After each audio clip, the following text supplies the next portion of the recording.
I got to know her parents and her Aunt Bertie, all of her family, and now I've known 5 generations of Mary Claire's family. So I'm one of the happy celebrants of her life today, and I don't want to take any more time. I want to call up our first speaker, Ken Thomas. And you can see on your programs the description. And I have asked each speaker to limit their remarks to 5 minutes, and that's why I'm holding my phone.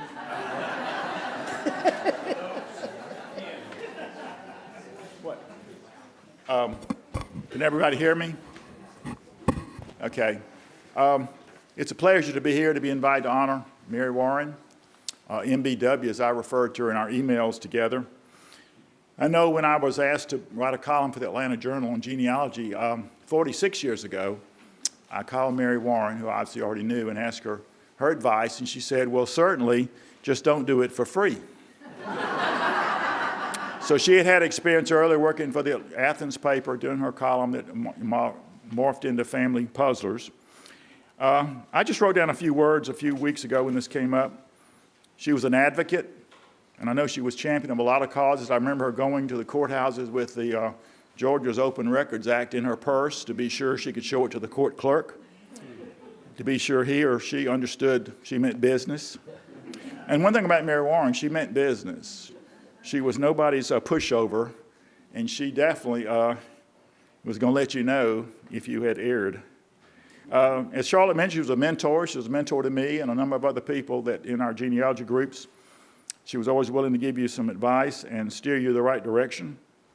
And she was a publisher, and her great many works are out there in the libraries and archives of our area. And the last series she did, British Georgia's online, in several books, like 20 some odd she did. She was a researcher, a scholar. Nowadays the term is independent scholar, and I think that's a real apt term for somebody that wasn't connected anywhere except in her own world. A writer. She was a dear friend. She could certainly call you up and tell you things or answer your emails, and to the very last, she was answering emails from me until about 2 weeks before her passing, 2 years ago. And for a woman in her era, she was certainly a forerunner in a lot of ways. As you will see in the slideshow that'll be in the multi-purpose room, she was a scientist to start off with. A lot of people don't realize she did that before she got into the genealogy field that she was most noted for. She was certainly a computer era forerunner with her family's support. She was very lucky that she had family members who knew more about computers and could keep things on track. Some of us are not so lucky. And you have to go and hire somebody to come in to sort things out. She was, of course, a family person. She was a daughter, a sister, a mother, grandmother, great-grandmother, and that came paramount. Somebody remembered the day that she used to go to the Georgia Archives with one of her younger children and park them at the desk somewhere and do her research. So that shows you she was what do you call it, multi-purposing early on.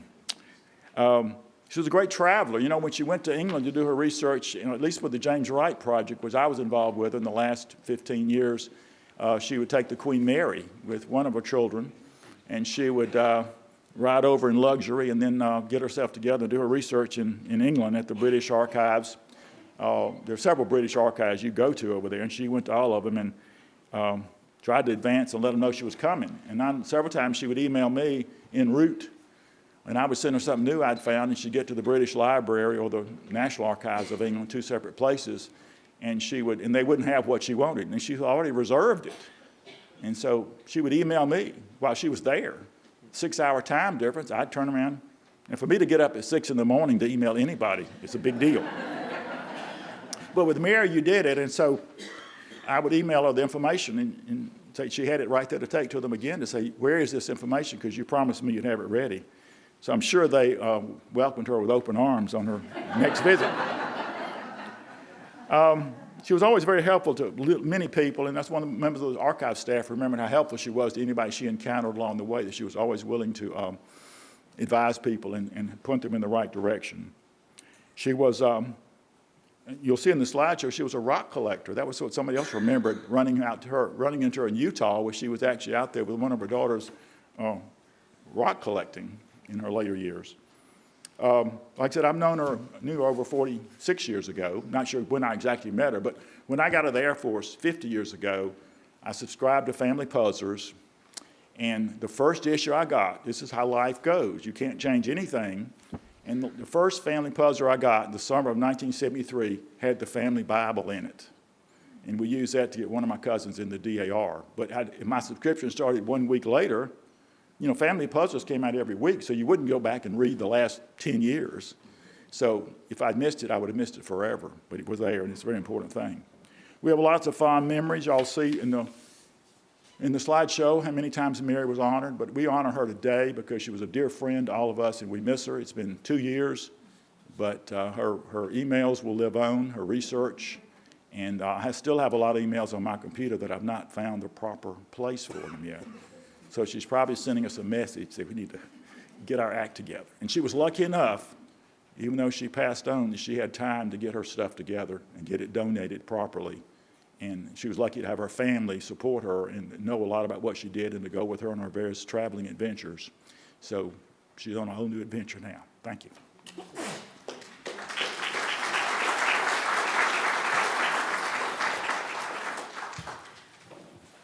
There are many important people sitting in these seats today. You are here for many different reasons, and I'm not going to use the speaker's time to introduce all of you, but I have to recognize Mary Claire's family. So would you all stand? Some are in the back, some are here in the front. And we have children, grandchildren, great-grandchildren here.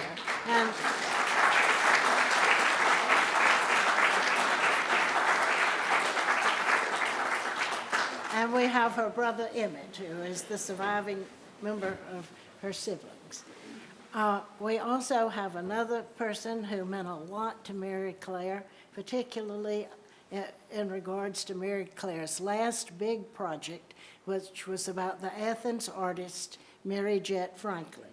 And the Timberlake family got Mary Jett's paintings restored, so they are beautiful. I recommend seeing them at the Georgia Museum of Art, even if they have to pull them out to show them to you. But Hildegard Timberlake will be 100 years old on Tuesday, and she told her son Tom that she had to come today. So Hildegard is over here in this room.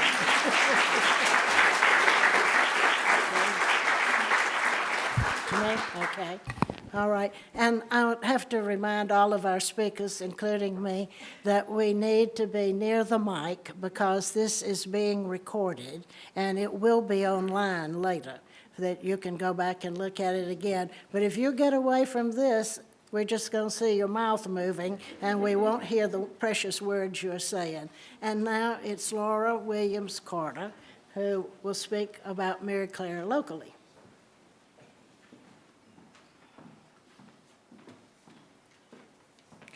Hi, I first met Mary Claire, I'd known about her for decades, but I started working at the Athens Regional Library in 1974. And that's when I first became really acquainted with her because I was assigned to plan the genealogy programs for the library. We kept having people come in from all over looking for information about their ancestors. Now, this is in the old building on Doherty Street. We had no heritage room, no real genealogy collection. So I'd always poo-pooed genealogy as little old gray-haired ladies like me running around in tennis shoes trying to prove they were related to somebody famous. Well, she very quickly changed my opinion, because this woman was doing serious, detailed, authoritative research. So she became a mentor. But that's when I first began to get to know her, was back in 1974. And everybody, the thousands of patrons who have used the Heritage Room in this building, owe a great debt to her, because as she retired, she started donating her books to the Heritage Room. We had thought we were building a room that would be 3/4 empty. When we opened in this building in 92, we thought that we were building a room that would be 3/4 empty because we had all this money to spend on books. And guess what? Between she and Fantasy Spalding, it got full real fast. We had to do an addition not long after to the Heritage Room and expand it to help compensate. But thousands of people over the years since we moved into this building have used her materials and found their families, many for medical reasons, not just to track down families. So it was really important what she did for this library and for this system. I admired her for her rigorous research. I admired her curious and analytical brain. She became a true role model for me because I really appreciated seeing somebody who had that intellectual curiosity and then pursued it, because she asked why and who, and then went to track down where it came from. And I appreciated that. Anyone who uses the room will bound to be using at least one of the books she gave us.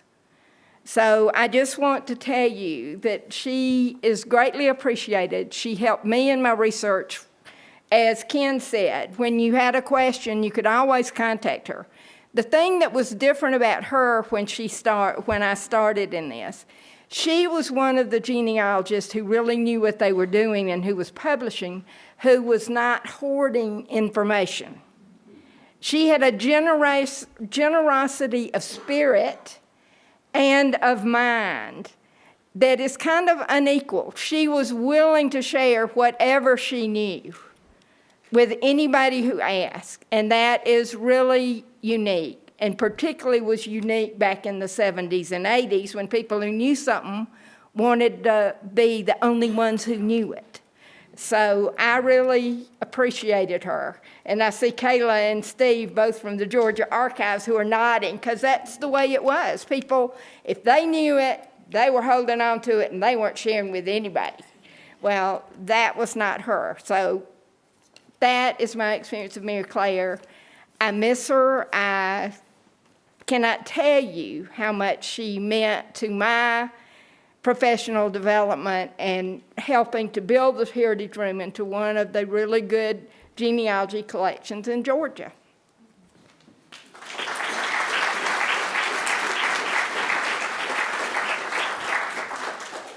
When I really got to know Mary Claire was when I was assigned to research the history of the Taylor Grady House. And I had not had the benefit of any of her lectures, but I got complete workshops on the telephone. This was back when the phone was hardwired to the wall. And I'm trying to anchor a piece of paper and write down what she's saying, which is coming faster than I can even write, and certainly faster than I can understand. But I hope to make sense of it after I hang up. And so that's how my education began. And one of the things that I remember her saying back then is, Charlotte, you follow the money. Records are created about property. And so when you have property and you have kinships and marital relationships, that's why you get into all of this, so you can document what you have heard, or you can put out that it's really not correct. And Mary Claire wanted it correct. Our next speaker is Chuck Barber, and he comes to us from the Hargrett Library, the Hargrett Rare Book and Manuscript Library. It took me a long time to get used to not saying S on manuscript. Thank you, Chuck. Is this okay? Can y'all hear? Okay. What Laura has mentioned is real true, and I'm going to approach this from a little bit different direction, and Ken, of course, too. But when I came to Hargrett Library in 1994, I was terrified of Mary. And it was not because she was difficult, because she was one of the nicest people I ever met. The thing was, like, my knowledge was here, and like hers was up here. And she would come in and ask questions, and I'd be kind of like, I don't even know what the question means. and she, yeah, but what was great about her, and I'm kind of hemming and hawing because I've got a lot of things running through my head. But what was great about her was it would have been very easy for her to sit there and be like, man, this guy is a dope. But she didn't. What she did, she made the effort to try to educate me, to try to teach me what she knew. And of course, she couldn't teach me everything she knew. And I never came close to knowing as much as she knew. But it was, you mentioned generosity, and she was incredibly generous with her time. She would stand there and she'd ask a question, and I'd be like, I don't think I know that. And she'd say, well, here's what it is, and she would explain it to me. And I mentioned this because that's a personal thing, but she did that for everybody who worked in the Hargrett Library. And she would sit there and she would explain things and say, well, here's what you need to look for, and these are the things, you need to focus on this, and that sort of thing. And so it was an incredible learning experience. You know, and our job there is to try to help people when they come in. Well, you know, we didn't help her, she helped us. And it was an incredible learning experience to work with her. And of course, in addition to that, in addition to learning a lot from her, she donated collections. We have, I don't know how many, I didn't count, but a lot of Bondurant Warren and Bondurant collections. Harry Moss collection is part of the Hargrett Library. And we actually just, in this semester, we have been using the Harry Moss collection in a couple of different classes. And so we use these things all the time. It's not just there for research. We do a lot of work with students and use these collections. And in addition to all of this, one of the things that I discovered was people would come in and say, well, do you know about this? And I'd be like, no one would know the answer in Hargrett. And so I would write Mary Warren, and I'd say, can you help with this? Do you know anything about this? And she'd write back and say, well, of course I know about that. and she would answer the question, and she would copy me so that I would learn something. And I mean, her impact on the Hargrett Library is huge. And you know, the Hargrett Library and the University of Georgia, because we're part of the university, we're much richer because she was here, because she did research with us, and she helped us. And we are much, much poorer now that she's passed away. And we think about her, we talk about her on sort of a regular basis. I mean, she comes up. It's not like she is not forgotten, and she will not be forgotten. And all I can say is just thank you. So.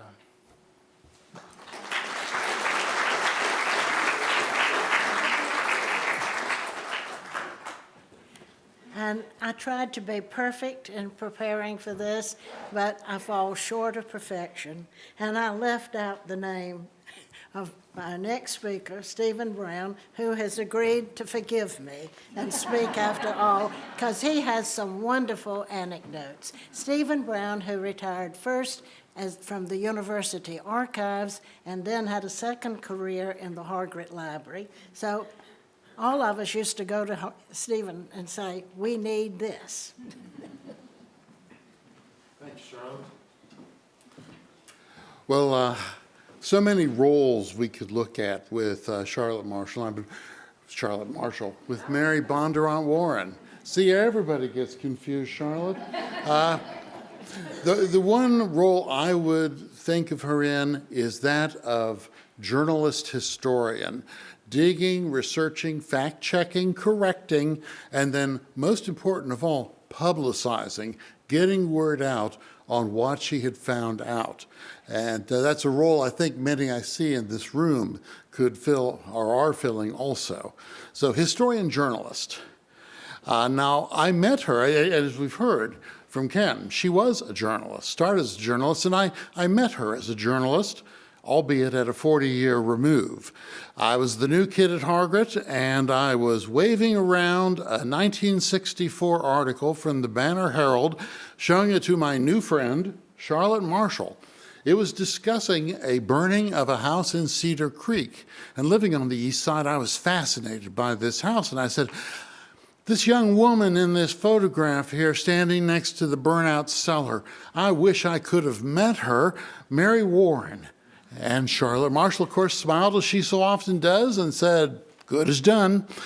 She quickly arranged a meeting. And before that meeting, though, she warned me. Now, I don't want you to get your feelings hurt. Mary Claire has a peculiar sense of humor, and she's very sharp and direct when she gives you an opinion. And that was true, but it was wonderful. It turned out to be the perfect personality. I sat there in the old Georgian room for an hour listening to Mary Claire, the late Mrs. Ruth Davis, and Charlotte sling around names from the east side, but one kept coming up that I'd never heard of before, and this annoyed me, puzzled me, bothered me, and I was there to learn. So I finally said, I have to interrupt you. Who are these prayers you keep talking about? Well, Mary Claire immediately fixed me with that sparkling, humorous, but sarcastic look she could develop in cases like that and said, well, that's odd that you don't know. You're in his militia district. Well, a Midwesterner, I immediately said sharply myself, well, that's the Puryears. What do you mean the prayers? I'm talking about the Puryears. And all three of them started laughing at me, quickly corrected me, and I've said prayer ever since. Now, I could spell Puryear for all of you and get your opinion, but an Ohio boy is not going to get a fair trial in this chamber, so we'll just skip that. It was not the last time that, to my great benefit, I was corrected by Mary Claire, both in Hargrett and knowing her in the research community afterwards. So, doesn't mean that, as Chuck has told us, that as much as we'd love to have Mary Claire come in, it was kind of a nervous moment when somebody came back to her desk and said, Ms. Bondurant's here, Miss Warren's here, and she wants to speak to you in the reading room. Because that meant that there was a question on the end of that line, hooked on that hook, that she couldn't answer. And that's not a good question to face. The wonderful thing about her, which was just amazing, is that if you did manage to find an answer to that tricky question, all of a sudden, she treated you like a peer and the other expert in that topic, even if it was Georgia colonial records. And from that point onward, well, the good thing is she treated you with the utmost respect and friendship. The bad thing is she really expected you to know the answer to the next question. Doesn't mean that smooth sailing was always there in the reading room, even if you did know the answer. And I close with this one story. It was one day when Charlotte Marshall, Mary Claire and myself were all looking at a packet of photographs in the 1920s I'd dug out.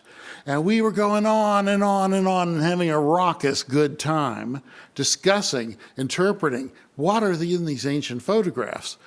And then, to my great disturbance, I looked over and, well, sitting about 4 tables away was the late coach Vince Dooley and Sam Thomas of the TRR Cobb House. They were there researching their wonderful book on Robert Deloney. And they were clearly distracted and a little bit disturbed by the ruckus we were creating on the other side of the room. And I thought, oh, they're going to run and report me to Chuck or something. I got very disturbed.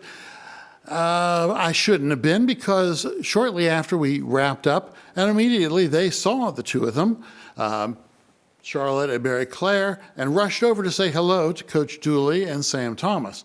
Well, of course, they jumped up with big welcoming smiles on their faces, and everybody chatted for 10 minutes about what their ongoing projects were. And I think the wonderful thing at that point is you could see the enormous respect and love and friendship that was exchanged between all of them, because clearly they had all shared information. And I hope that many of you, I know many of you in this room have had similar experiences as Mary Claire Bondurant Warren furthered research and nurtured research in this community among us all. And thank you.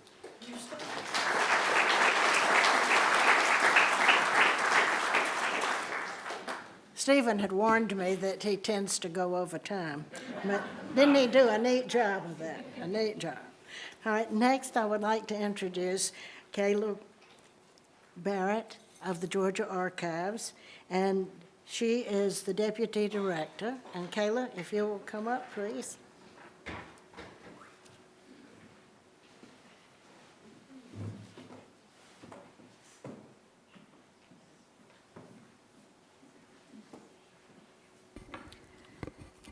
I didn't work much with Mary until I began to work full-time in reference at the Georgia Archives in 2013, and I think by that time she had mellowed quite a bit from what I'm hearing.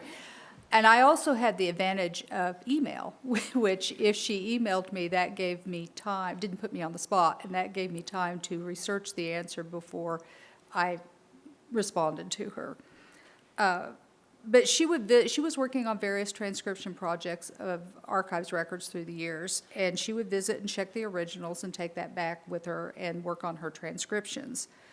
If she reached a bump, she'd reach out, email, and ask, there seems to be something missing. Could you check the pagination? Would you check the citation? How do I cite this properly? And then, so I'd check that and get back to her. I think I asked her as many questions as she asked me, particularly if one of our patrons had questions about colonial records in our holdings. And I referred several researchers to her for more in-depth counseling, and she was always ready to share her knowledge, just as everyone has indicated. She helped make me more aware of the colonial and early records, and particularly land records. Her 1992 published transcriptions of Georgia Revolutionary bounty land records were masterful for bringing order to the chaos that were those records, and inspired us to scan those original records and put them online just to show people what she was dealing with. She was generous, of course, in sharing her work. We have an index to the Georgia Auditor's Ledger from 1782 to 1792, which we added to our scans of that ledger in the virtual vault. But there is one incident that stands out to me that shows who Mary really was. She was researching at the Georgia Archives using microfilm in the microfilm library on a day when we hosted a tour of special education students from a high school, and I brought them into the microfilm library. It was obvious that our group had some physical challenges. One of our parlor tricks with middle and high school students is showing them microfilm. For some reason that's unfathomable to me, they are fascinated by microfilm. It's not what's on the microfilm, it's how it works. So I got that out and demonstrated the microfilm to them, and they were duly impressed. And then our most verbally engaged youngster came around and plopped down in the chair next to Mary and asked, "And what are you doing?" And now, we don't expect our patrons to interact with random tour groups, but Mary didn't miss a beat. She turned to him and explained what she was doing. And her back was to me. I didn't hear all of it, and I really couldn't judge how interested he was in what she had to say. But that's not the point. The point was that she took his question seriously and answered it and engaged with him. And I think as a mother, she understood how important it is to answer young person's questions and treat them seriously. And I was just grateful that it was Mary in the microfilm library that day to interact with our group. I think I had more email transactions with her in 2020 after COVID began, because she was working on transcription projects and could not come into the library. So we would go back and forth, and she would tell me I asked how she was handling COVID, and she would answer what she was doing, and then ask the question that she needed to advance with her transcription projects. Mary emailed me about a month before she passed away, asking me to thank all of those friends who so willingly helped her at the Georgia Archives, and I would not be surprised if I'm not the only one who received such an email. She had been visiting the archives for over 65 years, bringing her babies, as she said, when they were infants, and she started visiting the archives. But she said she thought that probably her visits were coming to an end. And I didn't really like hearing that, but she was correct. She gave to all of us so very much as well. Thank you.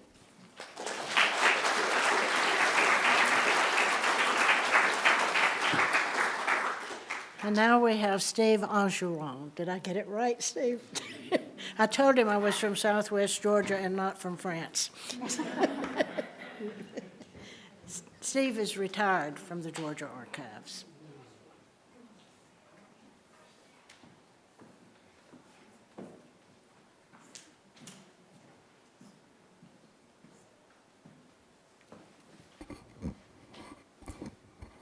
I first met Mary in 1975. I was a doctoral student working in the UGA Main Library.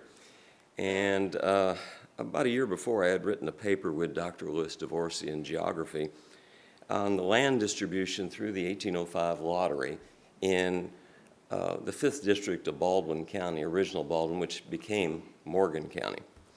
And it had been recently published, and somehow Mary found out about it. And I turned around one day in the library, and there was Mary chewing me out, as only Mary could do, because I hadn't deposited a copy of my article in the Georgia room. I was scared to death. But I really didn't deal with Mary too much until the great unpleasantness began at the Georgia Archives in the early teens when we lost so many staff. And I ended up working in our original documents reading area for the first time. And I ran into Mary over and over and over again.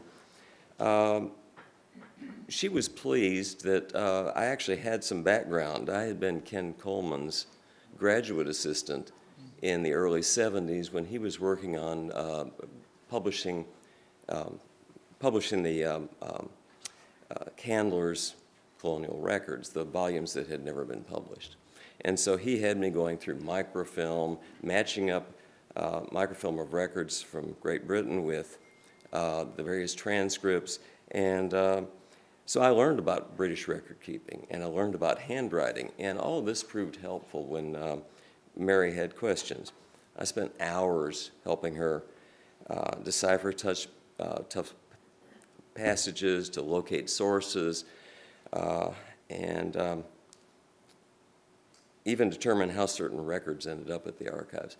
Because, as y'all know, colonial records of Georgia ended up in many institutions. We have a substantial number, but I was able to help her sometimes, and she helped us the same way, figuring out where the information was that everybody was looking for. She was always positive. She was always grateful for any help we could give her. And I do believe that her scientific background made a big difference. I think she had such an ordered mind and ways she could keep things together. It was just absolutely extraordinary, and we all learned so much from her. And that was what made her so special, that she shared everything. She held back nothing. She could be a little abrupt, but she was a mentor to so many folks, and she helped. I referred dozens of students and professors to her for her expertise, and it was just a joy. Mary was a joy for any archivist because she understood how the records were created, and she understood the reasons we treated them the way we did, and then she was a great publicist for us.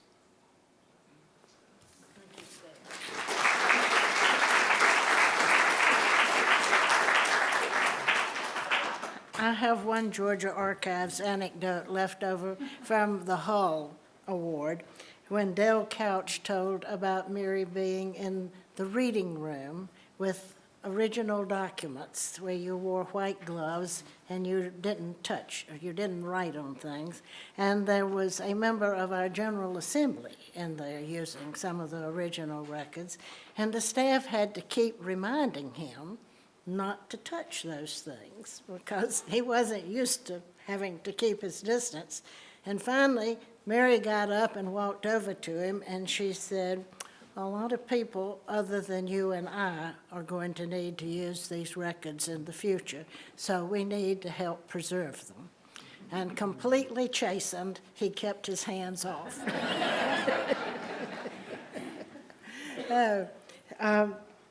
There are many wonderful stories, and I just wonder, Emmett, did you know that your sister was such a force that people, I bet that you didn't know people were afraid of her.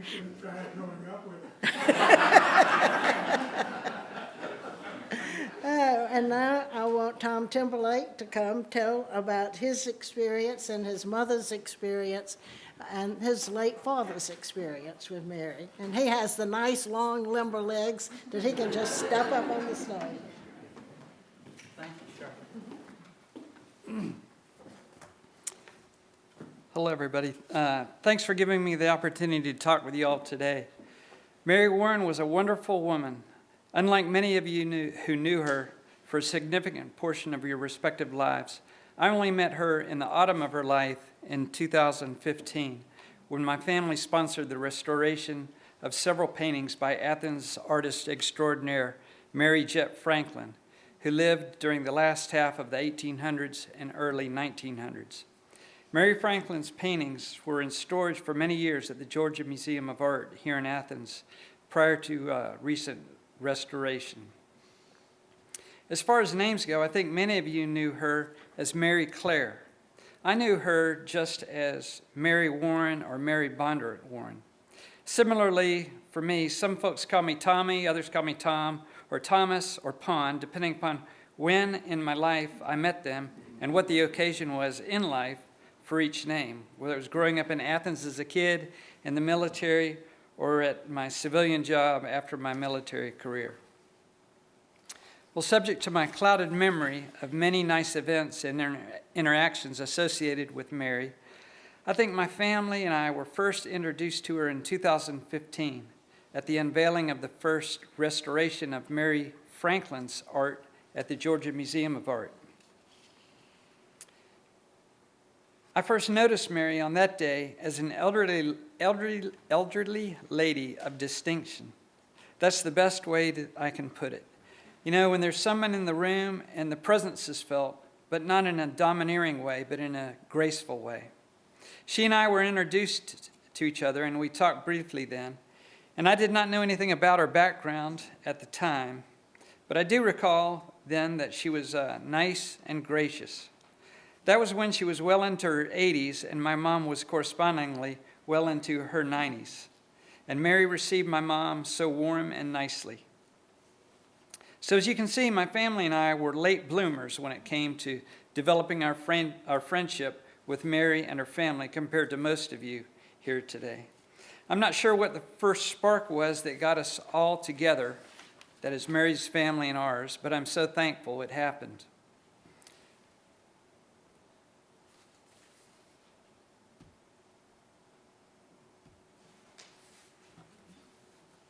Rolling forward into the next year or two, we had another restoration of art event at the Georgia Museum of Art. Our family sponsored the restoration of 3 more paintings by Mary Franklin that were probably completed in the early 1900s in Europe or North Africa. This is one of them.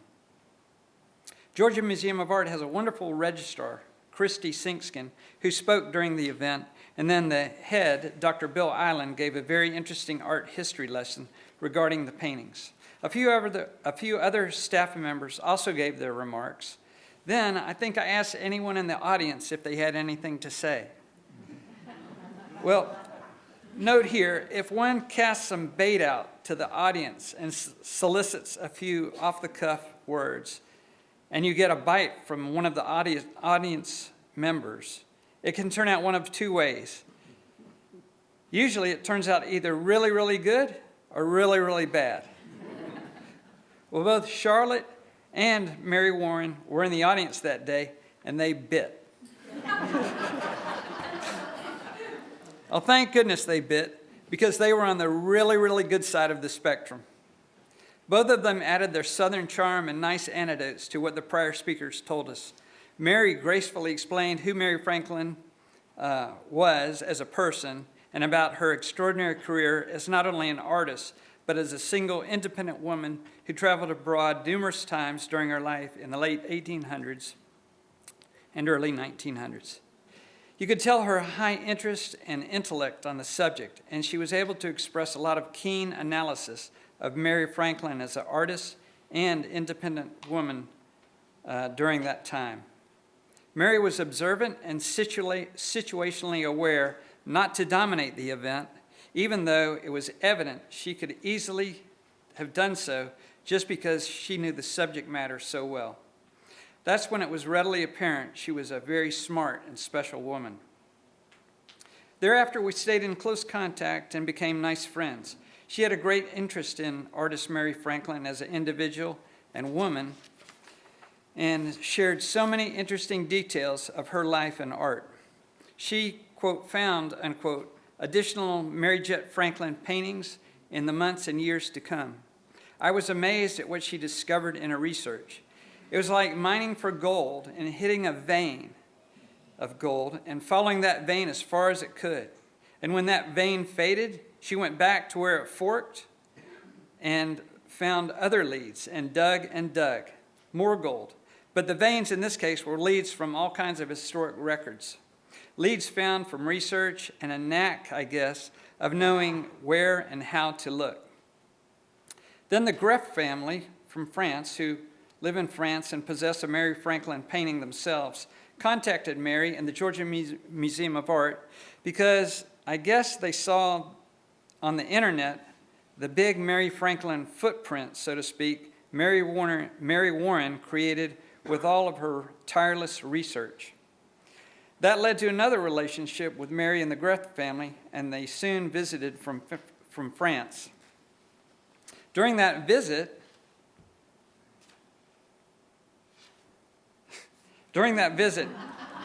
Mary hosted a wonderful barbecue at her house in their honor. It was a very nice barbecue supper. It was even nicer than that barbecue held at 12 Oaks a long time ago. A gracious host she was. Her research continued unabated, digging, gathering, finding, and communicating. She was tenacious in her efforts, very tenacious. During this time, I had not moved back to Athens yet, and I was living in Tampa and commuting to Athens to visit my elderly parents who live here. One day, while driving around town in Tampa, I saw a huge billboard, and on it were two serious-looking, well-dressed, middle-aged men with their arms folded, looking steely-eyed back out at you, looking just as tough as could be. They were lawyers, of course, and their advertisement was for their law firm called Culpepper and Curlin. Culpepper was an NFL football player turned lawyer, by the way, and it was a simple advertisement. The name of the law firm was plastered across the top of the billboard with each of the men posed on the left and right, and the middle was the word tenacious. I immediately scoffed at it, looked back at them with disgust, and whispered my thoughts aloud. Tenacious, huh? Well, I guess you guys don't know Mary Bondurant Warren, do you?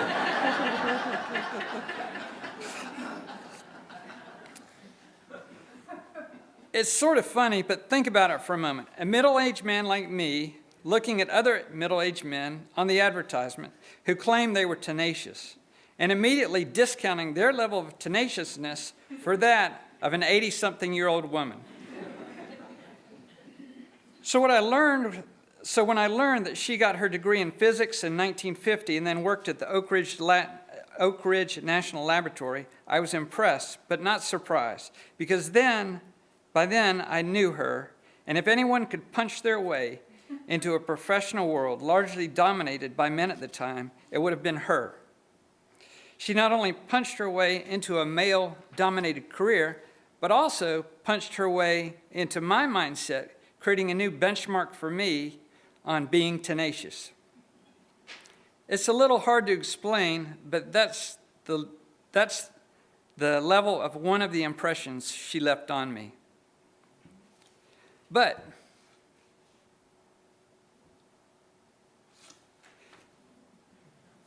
more than just tenacious, she was smart, kind, graceful, and caring.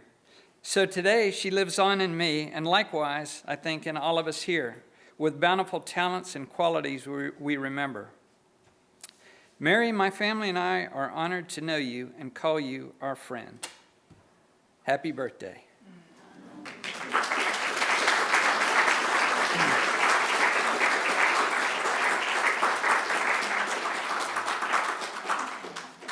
to show you, it's her birthday today, and typically we associate birthdays with gifts. But these are gifts she gave to my mom and I. She gave us this nice roadside geology book of Utah. One day I'm going to make a road trip all over Utah. I guarantee it. And this is a handmade bracelet she gave my mom. It's really nice, and we certainly do appreciate it. Thank you. Thank you, Tom.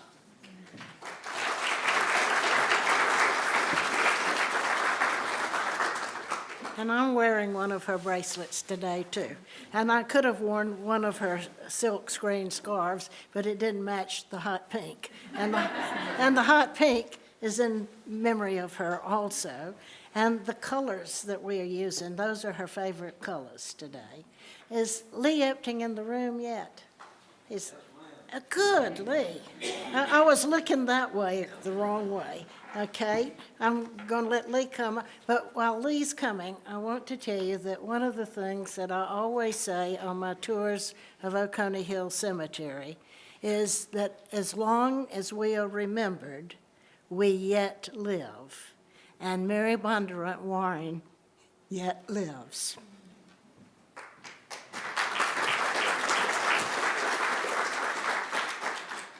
Charlotte asked me to speak. I said, I'm not going to speak. I get all nervous and just get rambling on. We'll be here all day. We do have a birthday party in the other room for Mary, and we want everybody to come in. We're honored to do that. We also, you brought up the fact that y'all met talking about Taylor Grady House.